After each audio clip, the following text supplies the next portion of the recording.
Por la señal de la Santa Cruz de nuestros enemigos, líbranos, Señor Dios nuestro, en el nombre del Padre, del Hijo y del Espíritu Santo. Amén. Señor mío y Dios mío, creo firmemente que estás aquí, que me ves, que me oyes. Te adoro con profunda reverencia. Te pido perdón de mis pecados y gracia para hacer con fruto este rato de oración. Madre mía Inmaculada, San José mi Padre y Señor, Ángel de mi guarda, interceded por mí.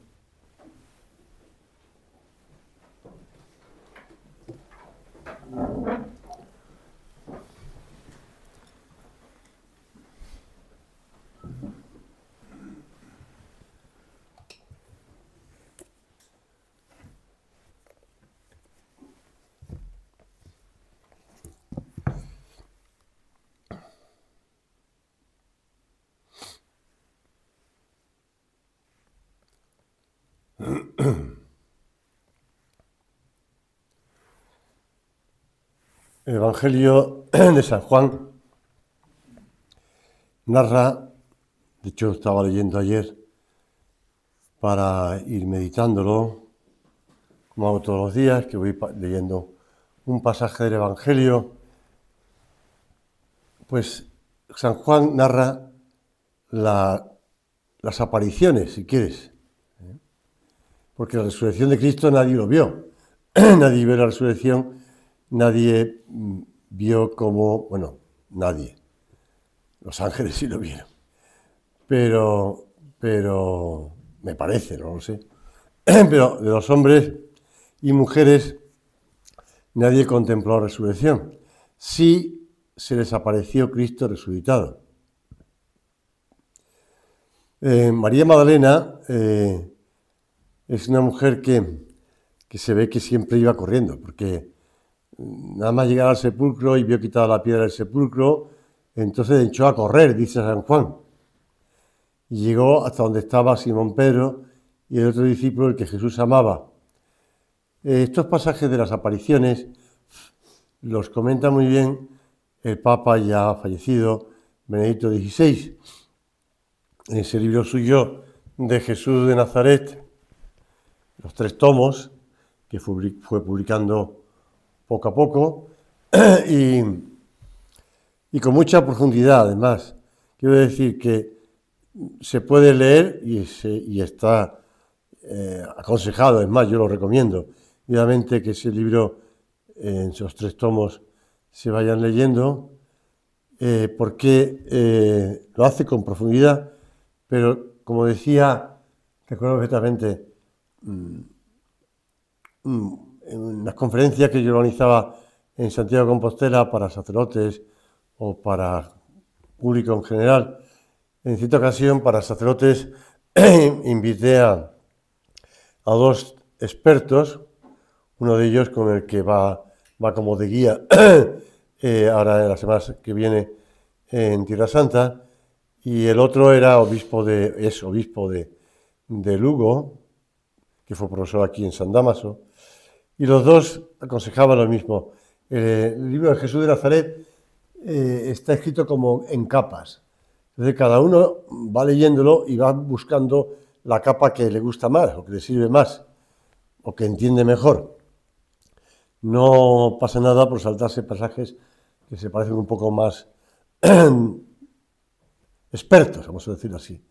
Pero el Papa Benedicto XVI explica muy bien cómo coordinar las apariciones a las mujeres, las apariciones a encuentro con los demás discípulos en el cenáculo, bien con los discípulos de Maús. La realidad es que el Señor se va apareciendo y los demás que reciben esa visita del Señor se lo van testimoniando a los demás. Que esa es la clave. Son testigos de encuentros con Cristo resucitado. Son testigos también de hechos que sucedieron en la resurrección. Por ejemplo, cuando Pedro y Juan llegan al sepulcro, después de que se lo diga María Magdalena, que no se lo creen. No se lo creen porque, bueno, yo creo que nos iban corriendo porque le han dicho que no está Jesús dentro del sepulcro. Porque ella se asomó, vio que la piedra estaba quitada, se quitó de en medio y fue a por ellos, por los hombres, ¿no? Y entonces Pedro llega con Juan, primero Juan, pero después no entra hasta que no entra Pedro, y entró en el sepulcro y vio los lienzos plegados y el sudario que había sido puesto en su cabeza, no plegado junto con los lienzos, sino aparte, todavía enrollado en un sitio. Y dicen ellos, vio y creyó. No entendían aún la escritura según la cual era preciso que resucitara entre los muertos, pero vio y creyó. Y eso lo narra el propio Juan, que era uno de los protagonistas. La palabra resurrección significa en latín levantarse de nuevo, igual que en griego, anástasis, levantarse nuevamente. Cristo se levanta del sepulcro. Cristo resucita. Dice San Agustín, no es grande cosa creer que Cristo muriese, porque esto también lo creen los paganos y judíos y todos los inicuos.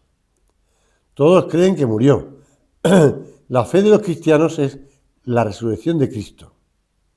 Esto es lo que tenemos por cosa grande, el creer que resucitó. Pero no creer porque lo hemos visto la resurrección.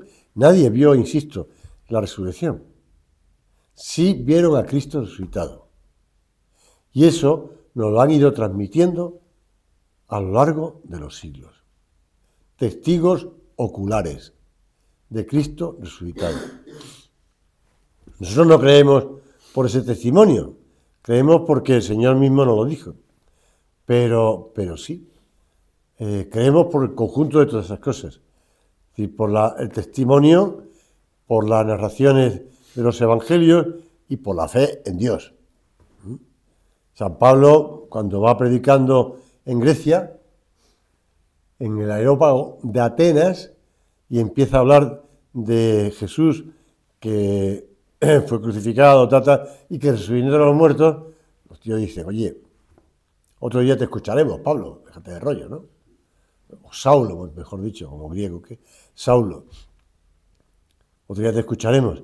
Pero San Pablo no está hablando de, mira, aquí en los evangelios, aquí, no, está hablando del testimonio de gente que se lo ha dicho a él. También él se encontró con Cristo camino de Damasco y en más momentos, yo creo, por lo que va narrando él. Así que la fe es creer. Creo. Señor, yo creo que tú has resucitado, que la vida pudo vencer a la muerte y venció a la muerte.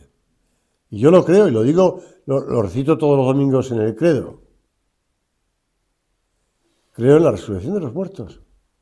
Y yo creo que tú estás aquí con nosotros en el sagrario y que puedo hablar contigo y que puedo contarte mis preocupaciones, mis ilusiones, mis planes, mis angustias, lo que sea. También te puedo escuchar porque tú me hablas, Señor, tú me hablas. Es algo que es importante escuchar al Señor. Hay que tocar la tecla para escuchar al Señor y cuesta, ¿eh? Cuesta. No cuesta por el Señor, que el Señor, yo en cierta ocasión, cuando estaba en Roma, a veces hago preguntas o digo cosas que, vaya, son metida de pata, si quieres, ¿no? O salida de banco, pata de banco. Pero bueno, en esta ocasión estábamos en Roma, los que, bueno, pues en el seminario de la prelatura, vamos a llamarlo así. Y entonces, pues estábamos estudiando teología, filosofía, y estábamos estudiando filosofía, y yo estudiaba siempre filosofía con un chino de Hong Kong, el primer numerario de Hong Kong. Y entonces, pues, porque a él le costaba mucho, pues el idioma, no le costaba la filosofía, tiene un coco bastante bueno. Entonces, pero bueno, estudiamos juntos, tal. Lo malo es que después él se examinaba primero, decía, déjame que me examine yo primero, que ahí me cuesta más. Caracoles, me subía al nivel y después tenía que yo entrar. Y como era oral, pues, chino. Bueno, pues entonces un día le dije, oye, Harry, sus hermanas le habían puesto Harry, porque realmente se llama Jin-Hun Wong. Jin-Hun Wong. Bueno, pues, oye, Harry, tú cuando haces la oración, ¿en qué idiomas hablas? Claro, porque el tío, estábamos en Italia, español, también sabía, bueno, sabía. Inglés, porque había estudiado además en Canadá, que es donde había conocido la obra, y después el chino. ¿Tú cuando haces la oración en qué hablas? Mira el tío con cara de chino, luego diciendo, qué tontería. Pues en chino. Claro, porque es el idioma materno, es lo que le sale en su interior, claro, es lo que le sale. Claro, yo dije, tonto soy, pero también me hizo gracia, ¿no? Porque saber que el Señor también sabe chino. Es evidente, ¿no? La afirmación, pero es la realidad. Y el Señor cuando nos habla en lo más íntimo de nuestro interior, en nuestro corazón, por decirlo así, pero, y nos habla en el idioma que entendemos, y nos pone ideas, recuerdos, frases. Hombre, evidentemente yo creo que también el Señor le hablaría en otros idiomas, porque a lo mejor si estaba leyendo un libro en italiano para la oración, o en español, o lo que fuera, o a San José María, que leía en español, pues a lo mejor una frase que haya leído de San José María, pues será en español, con lo cual también lo hablaría en español, evidentemente. Pues le pondría esa frase, ese recuerdo, porque así nos habla el Señor. Nos trae ideas, nos trae un pensamiento, nos trae una frase, nos trae algo que nos ha ocurrido. Así nos habla el Señor. Pero hay que saber oírle. Señor, que te oigamos, que te entendamos. Por eso, una de las cosas más importantes a realizar con los chavales en el colegio, desde tercero de primaria, no es incluso antes, es que los niños aprendan a hablar y a escuchar a Jesús. Y nosotros también. Sino que te escuchemos, que te oigamos, que te hablemos, que no nos cansemos de a veces estar un poco en el banco, o en la silla, pues estás en tu casa porque no llegas a la iglesia, porque es mejor hacerlo en tu casa antes de ir a trabajar o a repartir niños por los colegios, lo que sea. Pues bueno, pues sí, hacer la oración. Santa Teresa narra, mira que escribió el libro después para enseñarle a las monjas a hacer oración, ¿no? Pero ella narra que se pasó mucho tiempo recomendando a su padre, por ejemplo, que hiciera oración, y ella no lo hacía, monja. Hasta que cuando ya se determinó por la conversión a hacer oración, pues le costaba muchísimo. Era incapaz de estar en el banco de la capilla, pues sin un libro al lado. Bueno, pues mira, así cuesta hacer la oración. No pasa nada, ¿no? No pasa nada. Porque evidentemente tenemos muchos obstáculos para hablar con el Señor, porque si el móvil, que si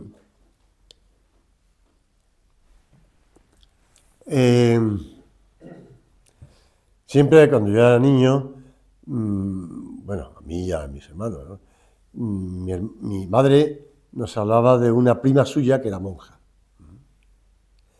y que era la alegría de la casa, chispa, muy gitana, tal, y que a todo el mundo le quedó sorprendido cuando se fue de monja, vamos a decirlo así, ¿no? Y entonces, bueno, pues yo siempre tenía interés en conocerla, ¿no? Bueno, sobre todo por lo que me había hablado mi madre de ella, ¿no? Y entonces, pues claro, mi vida me llevó por un lado, por otro, no sé cuánto. Y ella vivía en esa ocasión, en aquellos tiempos vivía en Huelva. Y entonces yo, aprovechando que estaba por la Sierra de Huelva y que estábamos de excursión pues a la playa o lo que fuera, dije, yo tengo que ir a ver a la prima de mi madre, o sea. Entonces ya me puse de acuerdo con los dos que venían en el coche, o los tres, o lo que es. Entonces, como es el santuario de la patrona de Huelva, y al lado hay una casa de ejercicios espirituales, retiros y tal, y ella estaba allí trabajando y viviendo, pues dije, nada. A la vuelta de la playa, a estos tipos me lo meto yo a que hagan la oración aquí en la capilla el santuario de la Virgen, y yo me voy a ver a la prima de mi madre. Claro, venía de la playa, me llevo la sotana en la mochila y me pongo la sotana encima del pantalón vaquero, vamos. Pues nada, llegué allí, ya le había dicho que iba a ir, entonces era, pues eso, a las 4 de la tarde, así, calor de verano. Y entonces nada, pues estuve saludándola, ¿no? Se quedó un poco sorprendida porque yo iba de sotana entera. Pero bueno, ella tampoco se esperaba que no fuese de cura, que era de cura, ¿no? Pues, total, que nada, estuve charlando con ella mucho y nos reímos mucho y era muy simpática, ya ha fallecido, igual que mi madre. Entonces me contó esto, dice, mira, yo estoy aquí en una casa de ejercicios espirituales, ¿no? Y aquí la gente viene a hacer ejercicios espirituales, y yo pues está aquí, que es en la cocina, que es en la limpieza, que es cuánto, con otras monjas más que atienden aquello, son esclavas, las esclavas llamadas, y orden suyo. Y claro, yo nunca hago ejercicios, yo nunca hago retiro espiritual, y esto no puede ser. Entonces ya me he decidido, cuando hay unos ratos libres, cuando hay un día o 2 días libre que la casa no está tal, me vengo aquí a la capilla, me vengo con la cinta magnetofónica, antes era lo que había. Y entonces me la pongo aquí al lado del banco, yo le pongo la tecla y empiezo a oír. Y como tú sabes, pues ya me conoces, pues me cuesta estar sentado en el banco. Entonces yo pedaleo, digo, ¿qué dices que pedalea? Dice, sí, yo muevo las piernas pero no me levanto del banco. Entonces, cuando tengo ganas de irme, pues no, me quedo aquí, escuchando y hablando con el Señor, pero pedaleo si acaso. Si tengo ganas de irme, me muevo las piernas, ya está. Me imaginaba sentar en el banco y me viendo ya piredilla. Pues sí, pues ella también pedaleaba, como Santa Teresa, para hacer oración y para hablar con el Señor. Y no tenemos excusa, es que yo estoy atendiendo lo que están haciendo ejercicios espirituales. Bueno, pues sí, ¿y qué? Es que yo estoy atendiendo, pues también puedes hacer oración, no nos encontremos con las excusas que en el fondo nos escapamos de hablar con el Señor, de desahogarnos con el Señor, de encontrarnos con el Señor. Pero Señor, que de verdad, uno de vosotros me enseñaba ayer la catequesis de una hija suya que le preguntaba en la catequesis, en las preguntas, ¿no? Que va rellenando con frases, con palabras. En los puntos suspensivos va rellenando. ¿Y cómo está Jesucristo? Está vivo, y decía, y coleando. Preguntarle, uno de vosotros me lo enseñó ayer. Pues está vivito y coleando, claro. Jesús está vivito y coleando. Habla con él. Está vivito y coleando. Bueno, el Señor se habrá reído mucho cuando vio lo que escribía la niña en la catequesis, ¿no? Pues vivito y coleando. La alegría es una virtud cristiana. Y decía Santa Teresa que un santo triste es un triste santo. Y el Evangelio es precisamente eso, la buena nueva, la alegre noticia, la gran novedad de que Dios me ama. Si no somos alegres es que no vivimos a fondo nuestra fe, no saboreamos el amor divino. San Pablo aconsejaba a los colosenses que vuestra conversación sea siempre amena, salpicada de sal, sabiendo responder a cada uno como conviene. Pues ojalá sepamos contagiar esa auténtica alegría de hablar con el Señor, de estar con el Señor, de esa esperanza cristiana. El Papa, en este año jubilar de la esperanza, pues está teniendo en las audiencias, en los discursos a los que vienen audiencias especiales o en las homilías, hablando de la esperanza, está diciendo unas cosas profundas y a la vez que se entienden muy bien. La esperanza no se apoya en los bienes materiales, en los éxitos humanos, sino en la certeza del amor de Dios que llena completamente. Es Cristo resucitado.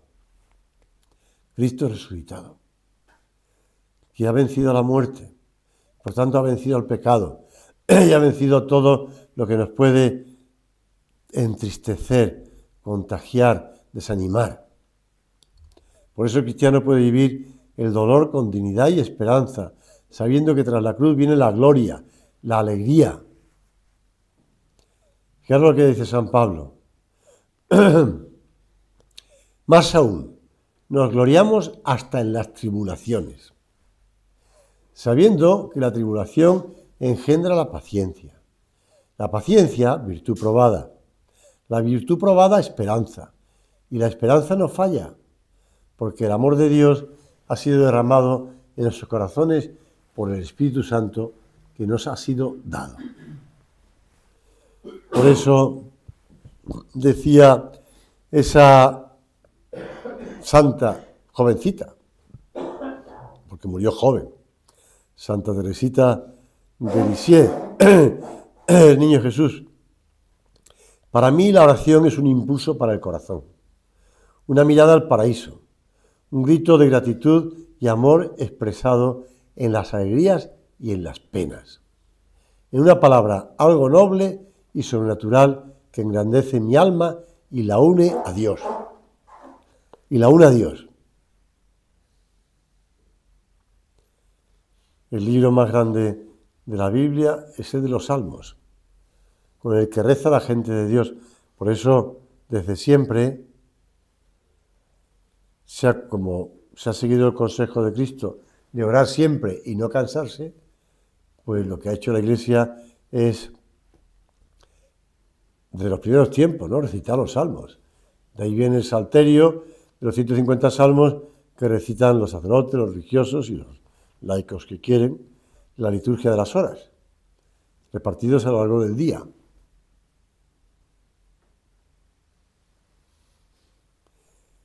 Recuerdo que en cierta ocasión,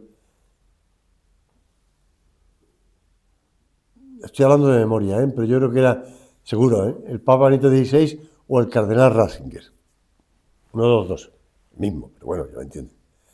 Hablando de cómo pues tantas veces eso se ha abandonado en los conventos o en los monasterios, ¿no? Que por la noche se pasa el tiempo viendo la televisión, viendo tonterías, perdóname, ya decir. Claro, la mañana siguiente no se levantan y por lo tanto no rezan la liturgia de las horas, es decir, no rezan ni laudes, ni la lectura, ¿no? El oficio de lecturas. Lo decía él hace años, está publicado, yo no me invento nada. Pero claro, es muy triste, ¿no? Si se abandona la oración, pues lo que se consigue con eso es, pues, perder el sentido de la vocación, perder el sentido de tu vida, el sentido de lo que estamos haciendo. Señor, que sepamos de verdad, pues, poner la oración en su momento, encontrar la razón para hacer la oración, para estar con el Señor,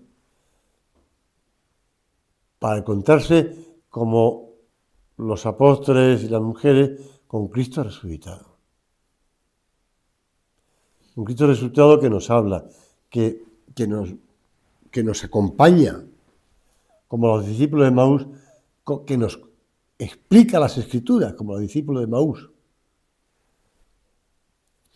En la casa donde voy a estar alojado, si Dios quiere, estos días en Tierra Santa, se llama Saxum, por el que le impulsó esa casa, que fue el beato Álvaro del Portillo, y que esa cosa María llamaba Saxum, roca, donde se podía apoyar con confianza, pues han hecho como una especie como de camino de Maús, igual que Camino de Santiago, pues camino hacia un lugar que se dice que es donde fue el encuentro de Jesús, bueno, el encuentro donde se reunió Jesús con los dos discípulos cuando llegan a su población, a Emaús. Pero es que realmente hay 3 lugares, con lo cual no se sabe con exactitud cuál de los 3 lugares es el que es realmente Emaús, porque uno habla en un evangelio, San Lucas habla de un sitio, el otro habla no sé cuánto, tal. Entonces, pues hay 3 lugares que levantan la bandera diciendo somos Emaús. Pero eso también nos puede servir a nosotros, ¿eh? Porque también te puede ser tu Emaús el que tú quieras. Que si en tu despacho, que si en casa, que si en la iglesia, la capilla, el oratorio, lo que sea. Ahí te puedes encontrar con el Señor. Porque te va a explicar las Escrituras. Te va a encender el corazón. Te va a reconocerle al partir el pan. Señor, que también nosotros nos levantemos la vista y ante las preocupaciones que podemos tener, ante la vida diaria, vamos a llamarla así, entre la vida diaria, te contemos, como tú eres el único extranjero que no sabe lo que ha pasado estos días en Jerusalén. Tú eres el único. Y entonces el Señor dice, ¿pero qué ha pasado?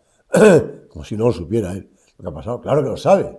Claro que sabe lo que te pasa, sabe lo que te preocupa, sabe lo que te ilusiona. Claro que lo sabe el Señor, pero te pregunta, ¿pero qué ha pasado? Para que tú se lo cuentes. Claro que el Señor sabe lo que le vas a decir y lo que le vas a pedir. Claro que lo sabe. Y también sabe lo que necesitas y que es lo más importante. Él sabe todo. Pero quiere que tú se lo cuentes, como los discípulos de Emaús. Como tú eres el único que no sabe lo que ha pasado estos días en Jerusalén.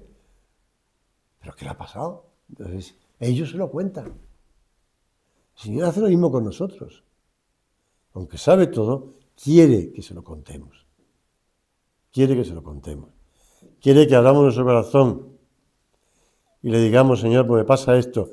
Y que reconozcamos, pues mira, Señor, pues tienes razón, es verdad.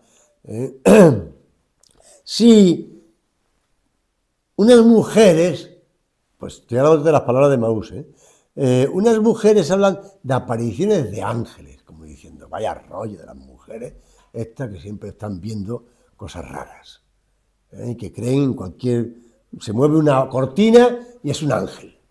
Vamos, no dicen eso, pero lo invento yo, pero ya está, cosas de mujeres, ¿no?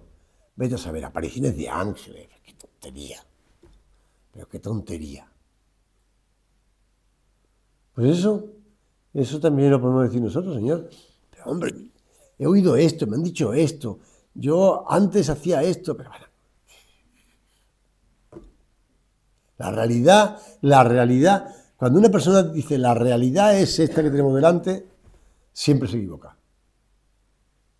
Perdónenme, siempre se equivoca, porque la realidad es incompleta.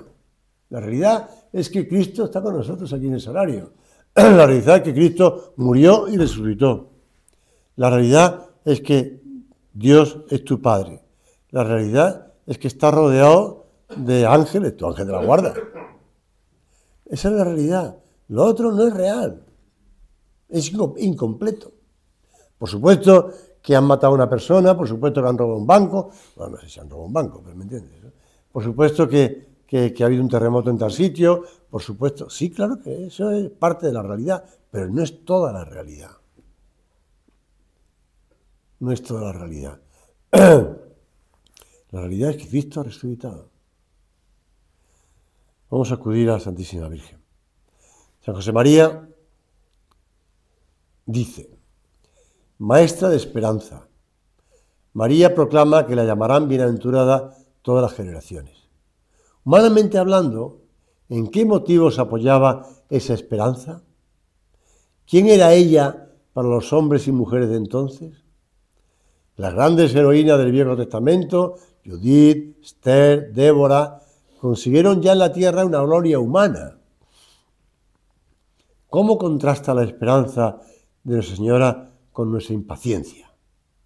Con frecuencia reclamamos a Dios que nos pague enseguida el poco bien que hemos efectuado. Apenas aflora la primera dificultad, nos quejamos. Somos muchas veces incapaces de sostener el esfuerzo, de mantener la esperanza, porque nos falta fe. Bienaventurada tú que has creído, porque se cumplirán las cosas que se te han declarado de parte del Señor.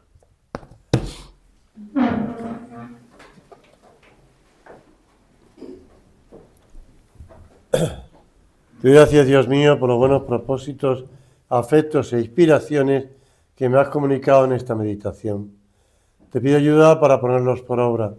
Madre mía Inmaculada, San José mi Padre y Señor, Ángel de mi guarda, interceded por mí.